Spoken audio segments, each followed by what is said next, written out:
Hello, this is Joyce Graff. I'm with the Brookline Rotary Club, and we're meeting today.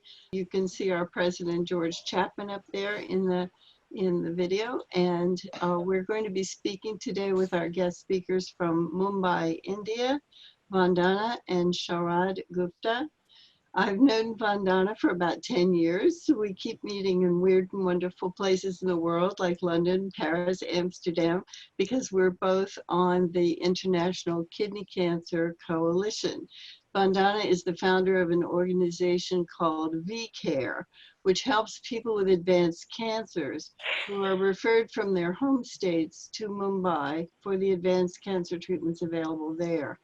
When I visited Mumbai almost 2 years ago now, as part of the polio trip that I did with Susan and Sharon, Vandana helped me learn about the healthcare system in India and the work that her organization does: awareness, navigating the system, and helping with housing for the family of the patient while the patient's in treatment. Her husband, Sharad, is a past president of Bombay Queen City Rotary Club, one of 20 Rotary clubs in Mumbai alone. He is a retired engineer who worked for Tata Industries, which is one of the largest conglomerates in India. It makes everything, as he said, from paper clips to airplanes, and it also runs hotels. And it's a major funder of the largest cancer center in India.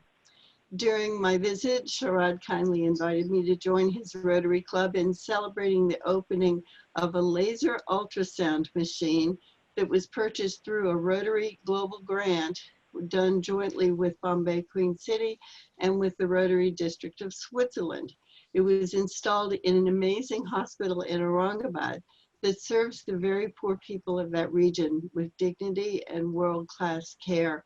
So with his help, I had the privilege of experiencing firsthand some of the wonderful things that Rotary is doing in India. And they have graciously agreed to speak with us today about their experiences in dealing with COVID in India. So I'll turn it over to Sharad and Vandana Gupta. Thank you. Once again, thank you for having us over. It's technology at the best that we can be at a meeting that is being organized in USA and share our experiences, and thank you for inviting us. Yeah, good morning, Joyce, for nice words. We too fondly remember your visit, and I'm sure you must, or you would have inspired your other members to visit India. After all, it's not such a bad country, it's worth visiting once at least. So looking forward to visits from your members anytime. They are most welcome. We'll be very, happy to receive them and take care of them and introduce to them about the Rotary Club's efforts and initiatives in India. Now, can you please share the screen with me so that I can put on the presentation? Yes, try it now. So is the screen visible now? Yes, it is. Thank you. Okay. So first, I thought we'll just talk about how the type of problems that we have had. You know, the healthcare was not well prepared for unprecedented disease like this and a situation like this. There was a lot of shortage in the infrastructure of the health, human resources, and there was like, you know, things were not available because to get all the equipment that would be needed, like masks and all that, was getting a huge issue. And there were many times that, you know, things have to be rationed out, and so the patients and physicians were both feeling frustrated and they were really burnt out. And some of the cancer centers had to stop the services because of all this. so as we all know, this is most unprecedented disease which has struck the world, and all over the world this problem is we were prepared for. We are finding ourselves very inadequate to deal with it, and that is how the whole thing started, that it came as a surprise, or what you call as a shock, and then the government also needed time to gear up. And next slide. And as you see, that's just to set the perspective right. Today we stand at Bombay. It's known to everyone, but just comparing, as far as the world is concerned, there are 7.5 million cases. And in India, we have got about 300,000, which is 0.3 million. And Mumbai has got 91,000. So by statistics, it seems that we are much lower, but things are not so rosy. As recovered cases, in case of world, it is 51% almost. USA is 40%. Whereas in India, the average is 47%, but Mumbai is not doing so well. Our recovery rate is only 41%. Now, fatal cases, as you can see, world has got 425,000 so far. It's a dynamic figure. Every day it is changing. USA has got 116,000, which I hope is right. Otherwise, it might have increased or gone more. India, we have got so many deaths now till about today is 8,000, which is about 2.6%. Whereas in Bombay alone, we have got the rate of fatality is 3.3. So as you see, the idea of showing this CSC is this: India statistically looks okay, but Mumbai within India is not doing as good as other part of the country. But as I said, this is moving, this is dynamic, things are changing, but nobody knows where it will go, how it will end, how to end. So Just wanted to add here that in India, we have more than 24 states, but most of the COVID cases are restricted to 5 states. So 5 states are taking care of, the COVID cases in those 5 states is almost 70%, and the rest is much less. So, I don't know whether it's the population, whether it is, what is the reason, we don't know, but there are only 5 states which are really adding up to the numbers. just to set the history about COVID in India, 30th January was the first case detected in the state of Kerala. And January and February, fortunately, with God's grace, was a very quiet months. Nothing was developing there at all. But 30th March, that is at the end of the March, on the 4th March, beginning of the March, first fatal case took place, the death took place, and and most of these people, on 12th March, another death took place, and these people who had come back from abroad, and mostly from Europe. So we don't know, because it is Chinese origin, but in India it has come through Europe. Then on 31st March, there was a big religious congregation in Delhi where about 3,000 people had collected without any distancing or taking any precautions. And they spread out after the event, although there was lockdown was declared already, but they did not listen to it. And they went all over the country. And that is how it spread very fast to the other parts of the country. Immediate actions that government had taken, which normally every government all over the world must have taken, is the thermal screening of the incoming inbound international passengers started, which gave them some idea as to which cases to be quarantined. Quarantine centers were set up near the airports, and other places also quarantine centers were set up, but it was taking time. Every state government had to gear up the facilities, including mobilization of PEPs and masks and other requirements, medicines. Paracetamol was the only medicine which government first banned exports of it, because we thought we will be needing them in India, but then we had plenty of production and we started exporting at the request of various countries. USA was one of them who requested for hydroxychloroquine, which was exported from India. Then country-wide lockdown was declared on 24th March. Now some say it was too early to declare a lockdown, but it was necessary because the Indian health system was not ready. They were not adequate. So the idea behind it was to declare a lockout, which will give them, the health departments, enough time, hospitals and workers enough time to gear up, including the basic things like masks and PEPs or PEPs were not there. So this lockdown, first lockdown, was basically to buy time, which we did, and it was very well supported by the Indian citizen, full-hearted support. It was a grand success.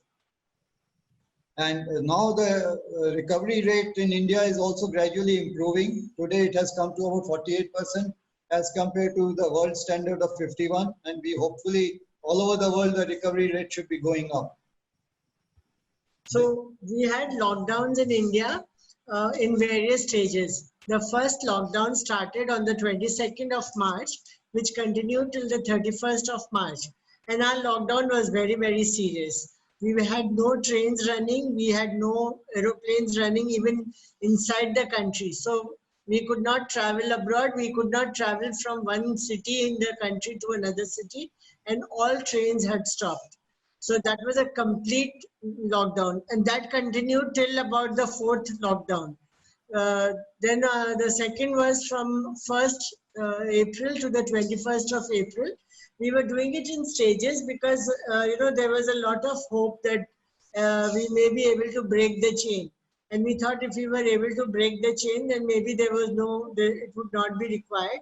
But unfortunately, especially in Mumbai, we realized that there was a dense population, and there were people living like in one room, 10 by 10. There would be people who are working and living together, about 10 to 12 people.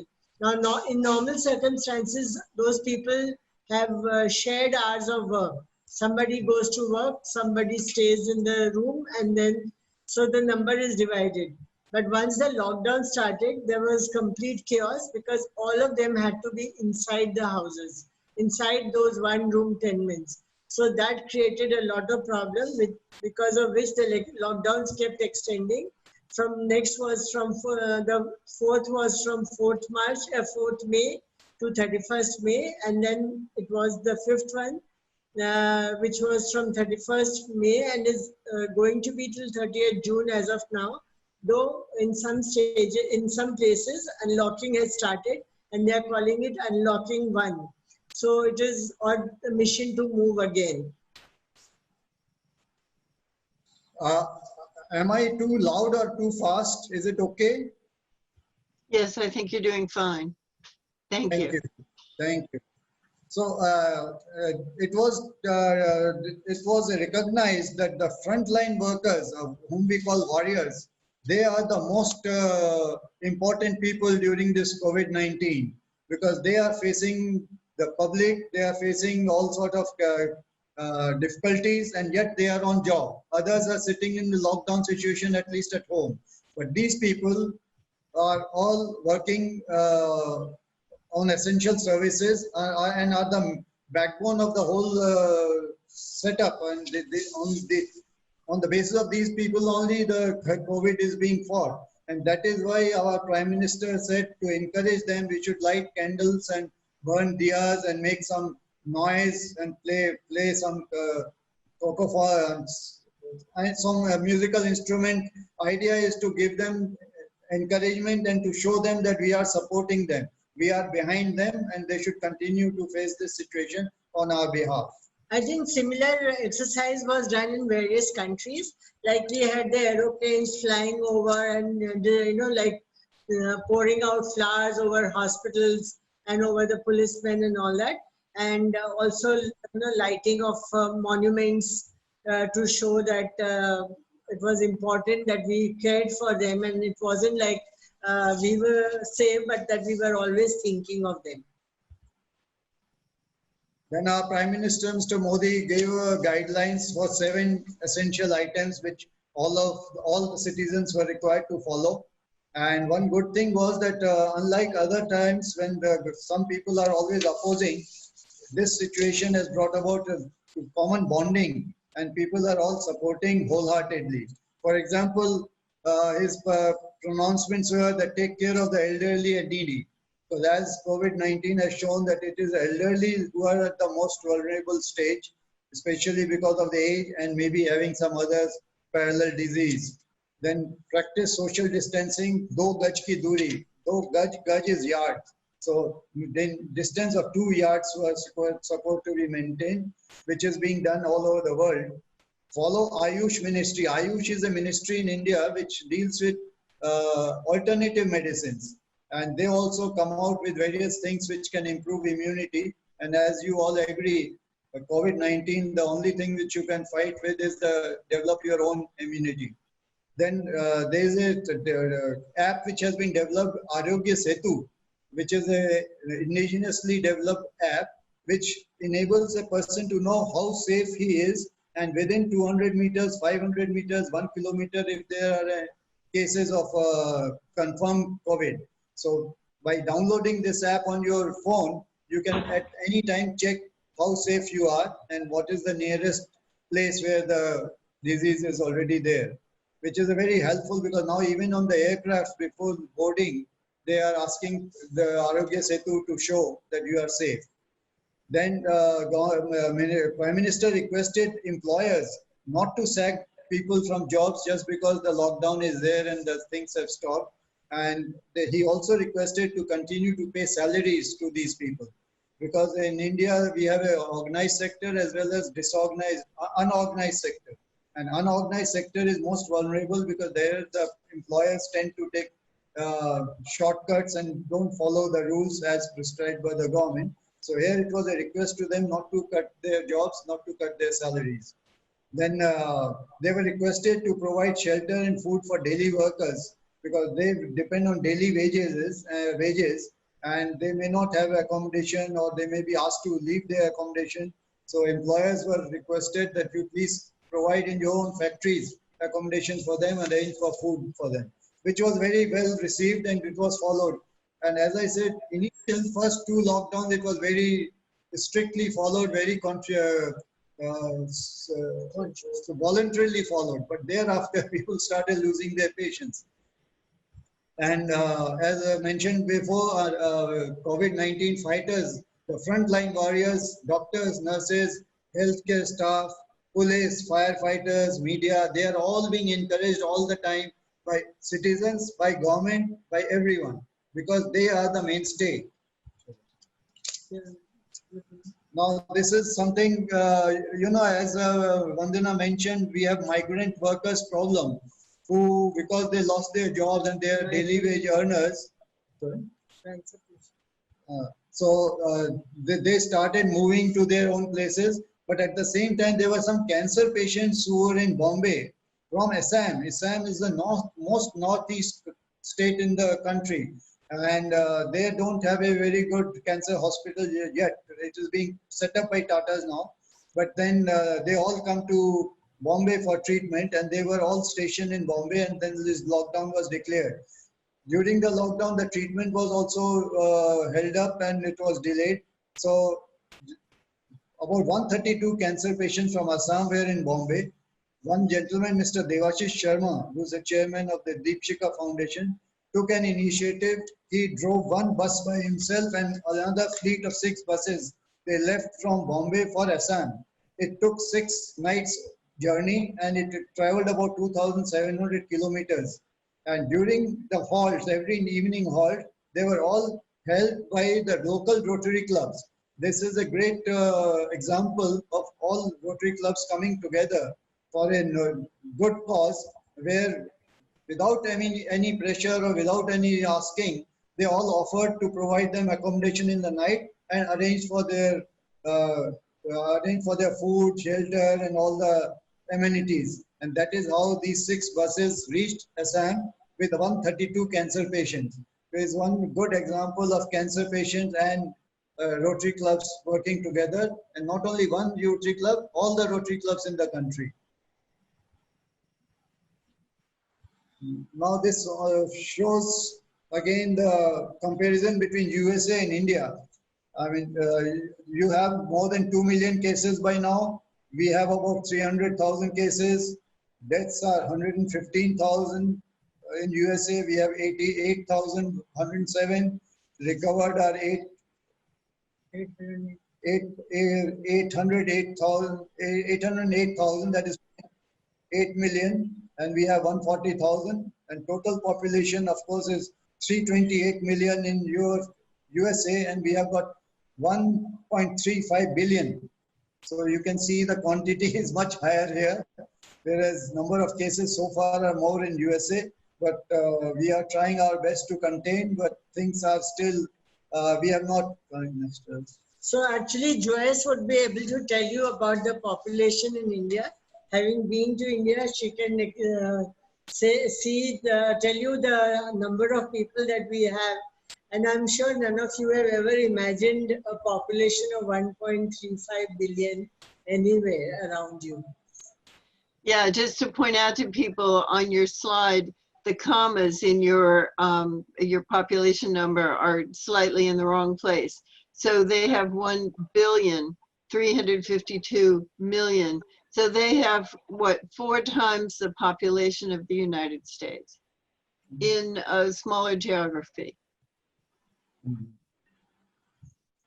So, as we were talking about the migration problem, what happened was that what happens in India is that everybody from the villages tries to come to a city to be able to get better job opportunities, to be able to educate their children, to have a better life for themselves. So just like, many Indians move to USA or to England or any other European country. So these people move from the villages. When we never imagined that there were so many, there were like more than 40 million people who had moved from their villages into various cities. And once lockdown started and they found it was difficult, like I was telling you about Dharavi, I'm sure most of you have seen the movie Slumdog Millionaire. So this, if you have, then you can know the area that this movie was shot. That is the place that I was telling you about, where there can be no social distancing at all, because there are common toilets and a toilet is shared by more than maybe 50, 60 people. So it's like, a really bad state of affairs. So when these people realized that there's going to be a lockdown, they decided to move to their villages. But the government was making plans, but they were in a hurry because they were not sure of what will happen, where will they get their money from, and how would they be able to move around and all that. So they started moving by foot, or they also moved in auto rickshaws. There was one girl, I'm sure you might have seen, who was appreciated by your president's wife, Mrs. Trump, because she cycled about 1,200 kilometers with her father on the cycle.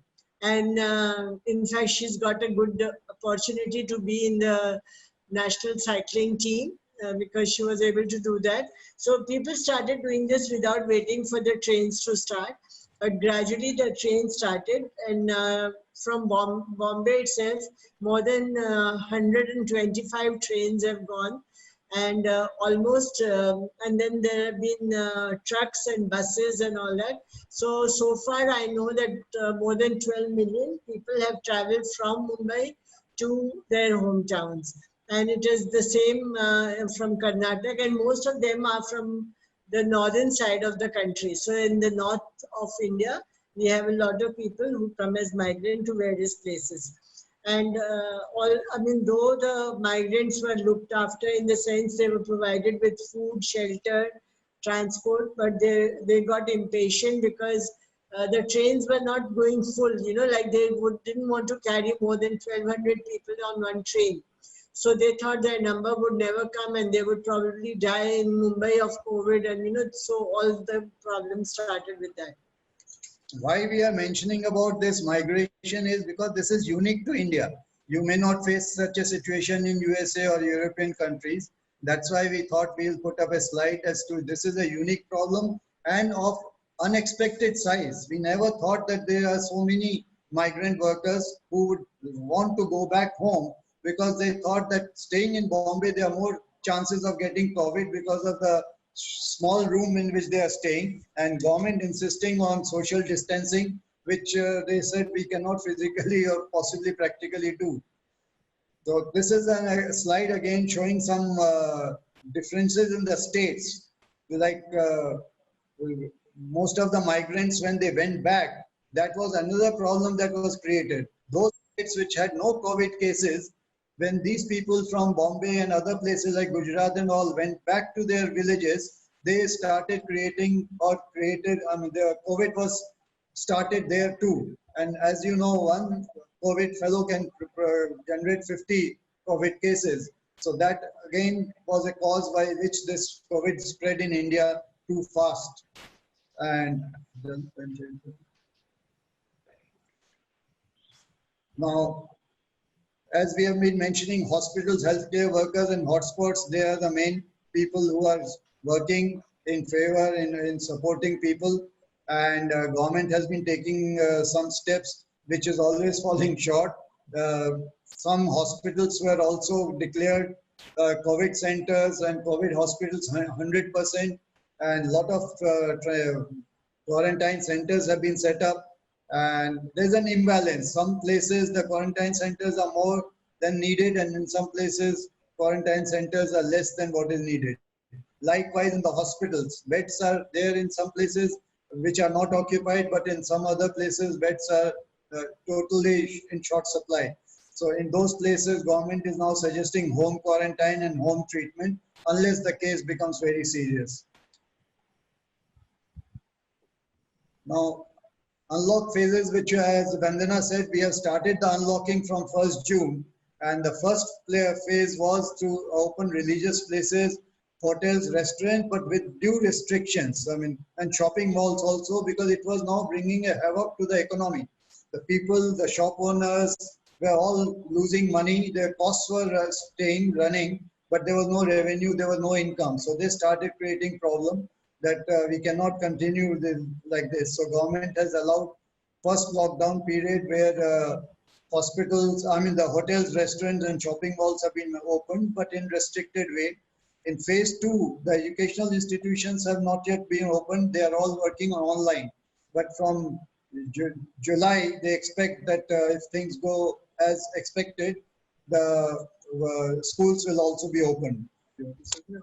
Then phase 3, the international travel has not yet been opened, and that is not likely to be open. Cinema halls will not be open. The metro rails will not be open till we reach a stage of satisfaction where we feel that we can control and it will not spread it further. So that stage is yet to come. People say it may come in August, but nobody knows. It can take August, it can come to September.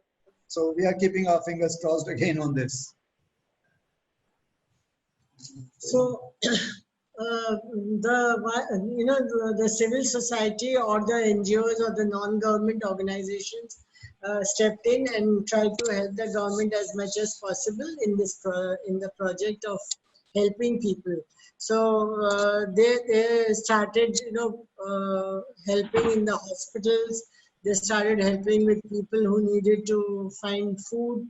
They started helping the policemen. So everything which was done, which the government needed, besides the doctors and the nurses and the police and everything, there was more help which was provided from to the government and to the people by the civil society. So they also were like the advocates, and they were watching what was happening, and they would bring out issues which they might have missed out to the forefront, so that everybody understood the problems of the people, the type of difficulties that they were facing.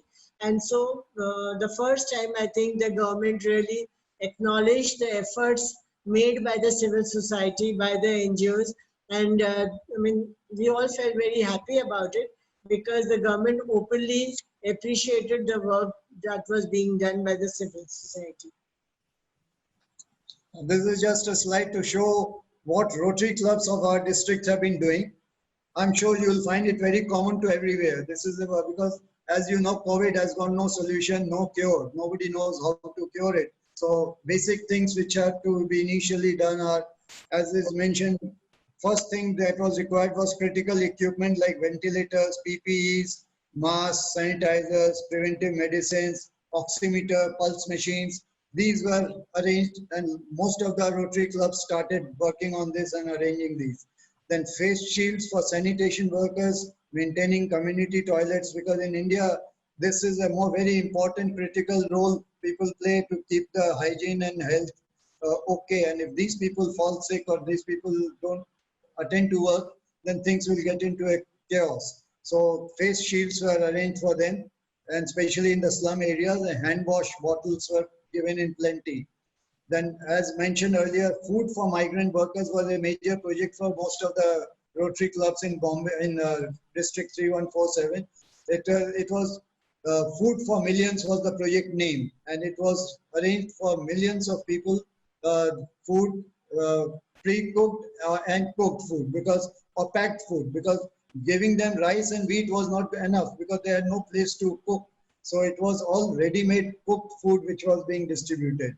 Then one thing, migrant workers who started walking on foot, they had no footwears. They were walking in the hot sun along with their families and all. So this need was recognized, and immediately Rotary clubs arranged for footwears for migrant workers. Although our first attempt was to stop them from walking on foot, on the way a lot of shelters were provided, yet some people wanted to continue to walk, and so those footwears were given.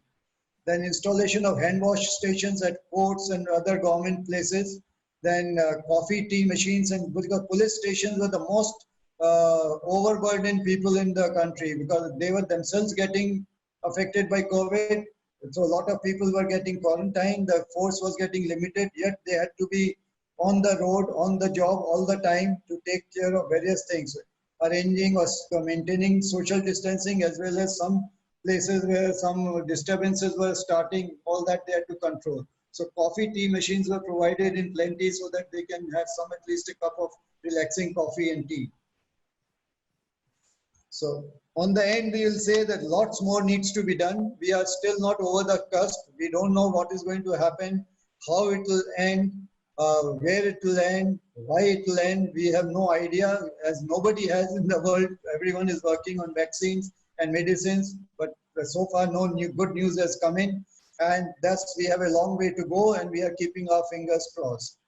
Thank you. So just to add on, as of this moment, we have reached number 4 position in COVID, just behind Russia, and it's a very alarming situation. There are talks going on that they might impose another lockdown from 15th of June. So we are not sure if that happens. But if it does happen, it's going to cause a lot of anxiety amongst people. And I, working with the cancer patients, know the type of issues that the cancer patients are having, because they don't get an accommodation to stay in Mumbai or the finances that they would need. So let's keep our fingers crossed, and let's hope for the best for not only India but everywhere around the world. If there are any questions that you would like to ask, please feel free to do that. Thank you very much. And I turned off everybody's microphone, so please feel free to turn on your own, and I will watch for those as well. Questions? Okay. Yes, I'm wondering whether, not just in India, but everywhere, part of the data, the reported cases, is dependent on the number of tests. So in some places, would it be that the fewer tests, the fewer reported cases of COVID? Yes, you are right. I mean, our testing is definitely much on the lower side in comparison to the population that we have. But at the same time, the feeling is that even if tests are not done, eventually if the thing comes up positive, it will emerge. A person will come to the hospital or to the doctor. So maybe it's that asymptomatic cases which are not under, have not been revealed, but the moment asymptomatic becomes symptomatic, they will be caught into the net. So it's only a question of time. But you are right. If we do more tests, naturally more asymptomatic cases will also be on the radar. Also, one thing I must add that, you know, in a city like Mumbai, they found pockets which they thought were more prone to get COVID because of the density of the population. And so there it was house-to-house testing, so that, you know, they could get more people who may be COVID positive. But at the same time, the challenge was that we had limited hospitals and limited facilities. So people had to be quarantined at home. So everything had to be weighed out, the availability of the resources and the availability of the doctors and nurses and all that, and the disease itself. So what has really now been suggested is that if you are asymptomatic, then you can stay at home, you can self-quarantine yourself, you can have a lot of vitamin C, and you can have your paracetamols, unless there is a need for, and you can take your oxygen testing done regularly at home, unless there is an absolute emergency where you need to be ventilated, or you need to go to the hospital. Only then you go to the hospital. Otherwise, things are being done at home. Joby and Michael, I have unmuted your microphones. If you want to say anything, just speak up. Thank you. Thank you, Joyce. Any other questions for Vandana or Sharad? Susan? Don, go ahead. I was a little surprised by the low fatality rate. I didn't know if there was any theory why they have lower rate of fatalities in India than in the U.S. Less testing would seem to make it a higher fatality rate. So I don't think That's it's the what you would testing expect. which is causing the deaths to happen or not happen. But we have been fortunate that not so many people have died, and that we have been able to take care of, take care of the illness, and the rate of mortality is not so high. It is, Do they use a lot but of? the number of cases in US is also extremely high. So in comparison to what we have here. Do they use much hydrochloroxyzine there? Much what? Hydroxychloroquine? Yeah, is that used Oh. much? Yeah, so,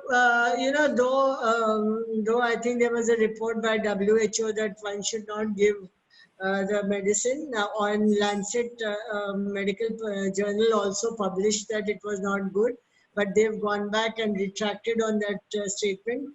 We have not stopped it. We are continuing to give it.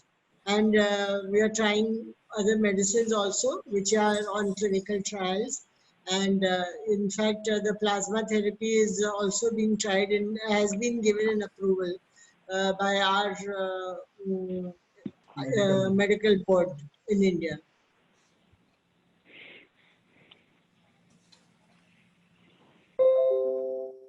Susan, you had a question? Sure. First of all, thank you. This was really, really an incredible job. I totally appreciate the time and effort that you guys have put into this. It was a wonderful presentation. I think we all do, yes. I was curious about, and you talked about the hydroxy, you talked about boosting immune systems, and I was struck by your Prime Minister's points of focus. First of all, that he had at least 3 of those points dealt with kindness to others, which was so lovely to see. But then he also talked about boosting immunity, and I wondered what were some of those common things they were doing to boost immunity. One thing is in homeopathy, there is a medicine which is called arsenic albumin, and they found that it was working very, very effectively because it was given to the policemen, people who were on duty. The second thing is, turmeric powder. So all of us are having turmeric powder boiled in water along with some black pepper powder to boost our immunity. A lot of vitamin C in the form of lemon juice is recommended, and fresh air. The idea is that we should not be in an air-conditioned room because the air circulation doesn't happen. So the fresher air you get, the better it is. And also if you can be in the sunlight for some time, so that, your body is stronger. You get a lot of, say, vitamin D from the sunlight, and helps in your calcium formation and all that. So simple things, household remedies like turmeric and lemon water and all that is what is being suggested. You see, and in India, the old medicine system was Ayurvedic. And Ayurvedic system is now really proving quite useful because all these things were prescribed in Ayurveda. And most of these allopathy medicines are also, after all, is being made from plants and seeds. And Ayurveda is totally based on naturally available herbs and plants and seeds. And items like cinnamon, तुलसी को क्या कहते हैं? Basil leaves, cinnamon, and pepper, black pepper. All these are turning out to be very useful items these days. And of course, well-known vitamin C, vitamin D, vitamin which is all allopathy also prescribes. And in general, on the lighter side, I think the Indians have a better immunity system because of the situation in which we are living. The environmental condition, the hygienic conditions are still not up to the top class. So the immunity system is naturally slightly better. I mean, resistance to such things is already ingrown. That is on the lighter side, of course. Sharon, did you have a question? Well, Susan, first of all, I'm going to mimic Susan. Thank you so much. Oh, sorry. I feel like your presentation should be broadcast to the world. It was so amazing. Thank you. And it's also it's also wonderful to see the extent of Rotary throughout the world. It's hard for us to see, and we see it right here. So I really want to thank you. And I was going to ask Susan the same question about immunity. Now, you mentioned that you're working on some things. Are you working on a vaccine as well? Yes. Yes. Yes, we are How is working that on the going? vaccine. Could you tell us about that? In fact, I don't know if you are aware, at the present moment, 60 to 70% of the vaccines all over the world are being manufactured in India. Not for COVID, but all other vaccines for various diseases are being manufactured in India. And the same institute which manufactures these vaccines is working very closely with Oxford in England, and they are working on this vaccine, which they say should be ready by September if everything goes back. The clinical trials are going on, so we don't know how it will work. But there are not only one; many labs are working on vaccine and medicines also. And like all over the world, everyone is working on a super fast speed, and hopefully somebody or the other will succeed. Wonderful. Thank you. I think Phil Sandler has a question. Yeah. Phil? Hello, I'm Philip. I have a question about your personal life. How do you get your food? Do you see your family? Do you have household help? Okay. So, we live in an apartment building, and it's a gated community. So nobody is allowed to come inside the community. And they have lined up vegetable vendors and fruit vendors and grocery trucks outside the gate. So if you need something, then you can go to the gate and you can buy what you want, but you have to go with masks and you have to sanitize to be going there. So all your basic needs are being taken care of. From the last week, Amazon supply has started because so far we were not getting anything from Amazon. Amazon was totally not allowed to function. But for the last 1 week, we can order on Amazon and we can get things. The packets that come from Amazon are again dropped at the gate. We have to go there and collect it from the gate with all due precautions, and no guest is allowed to come inside the building. No car is allowed to come, which is not a building car, to be coming inside. And we don't have any, like the drivers and the cleaners, nobody is allowed to come inside the building. Wonderful, that's great. Very good. It sounds like people in India are really being very compliant with the recommendations. Is that true? And well, I won't say it's true for, the first two lockdowns, everybody was extremely compliant. I think by the time the third lockdown came in, there was some sort of like you were getting fed up of being in lockdown, and so people were not as compliant as they should have been. And now when it has opened up, people are like, unfortunately, Ramzan came in. yeah. And then, we had some religious festival. Ramzan was there. So some people wanted to attend those prayer meetings. And then now people have been really tired of being in the lockdown and they want to go out. And then social distancing becomes a problem. But because of this reason in most of the cities where we have local trains, those trains have not started, like the metros that you have or the underground trains. Those have not been not started because they feel that that is one way of keeping social distancing.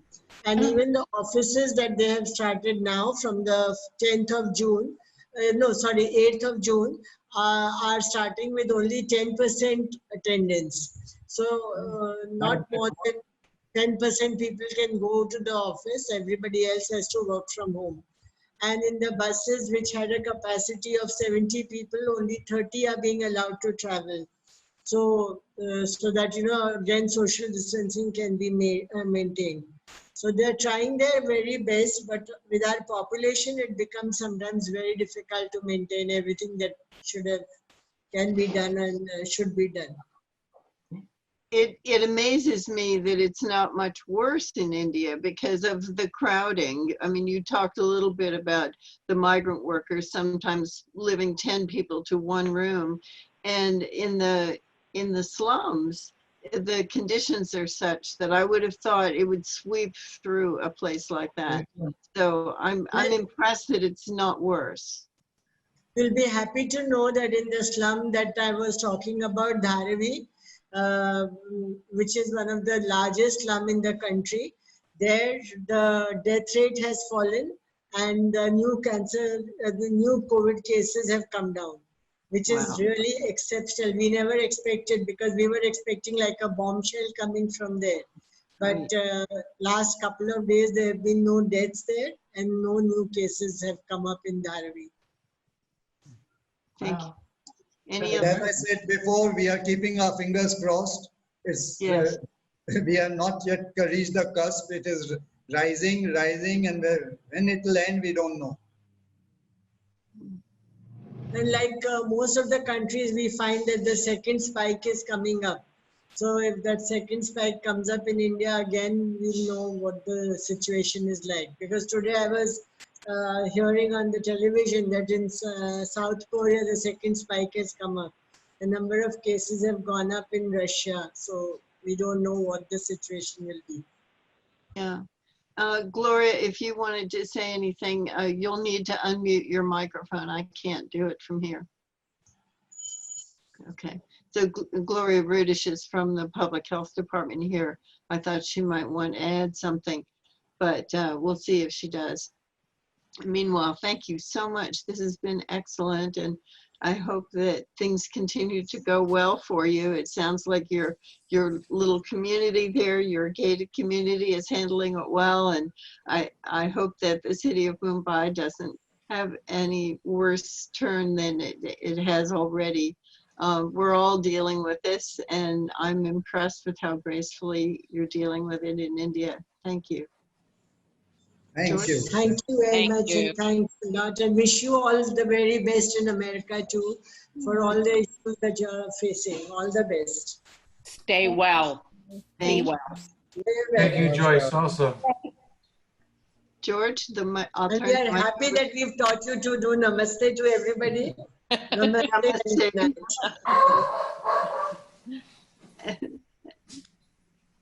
Back to George. You were saying, Joyce? I'll turn the mic back to you. Thank you, George. Okay, thank you for this. This reminded me of my many trips to India when our daughter lived in Bengaluru for 6 years. Okay. And many happy memories. Come again. When things are normal, please do visit again. Okay.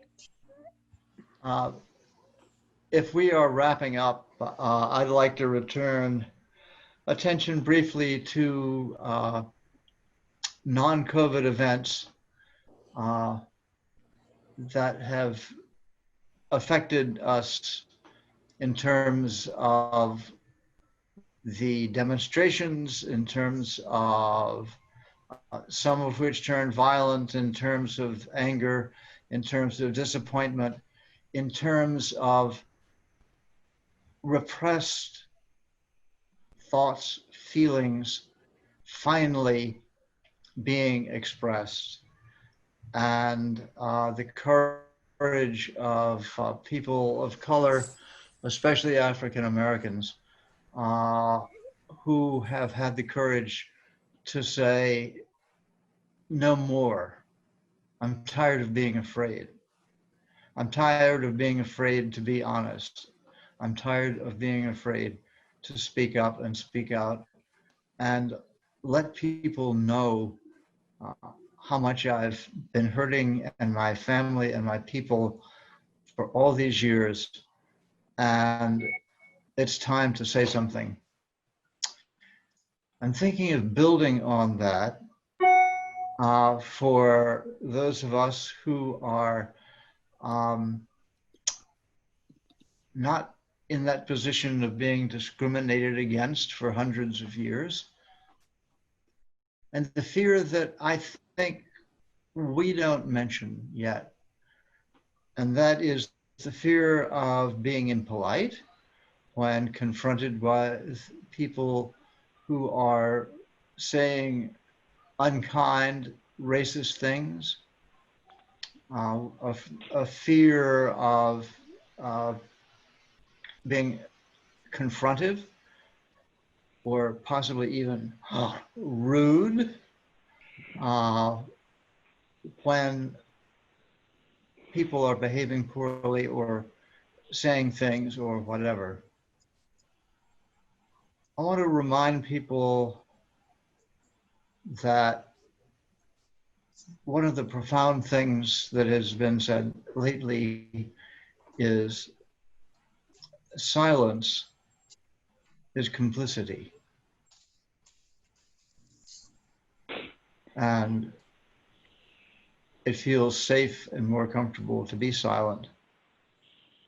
And perhaps we haven't thought that we were being complicit in repression and racism, but it's now been pointed out, yes, you were. There's a marvelous book that, for those who want to read books, by Lena Williams. It's The Little Things. She is a former New York Times journalist. But to listen and to participate, I think, is something that I'm going to try to do. I can go on a march, I can demonstrate, I can hold up a sign, I can send a donation, but it's the little things. So I commend being self-aware, being intentional, being kind, being brave, being resistant to unkind, untrue, or otherwise hurtful things that we may see or hear, not looking the other way, not declining to confront or speak up, but to not be complicit in the little things, because that's where we live our lives. And that's it. Be well, be kind, be brave, be at peace. And thank you for being here. Thank you, everybody. Thank Namaste. you. Thanks, Stay George. safe. Thank you, Vandana. Thanks. Sure. Stay Thanks, safe, all of everybody. you, please stay safe. George, it's beautiful. Thank you. Bye.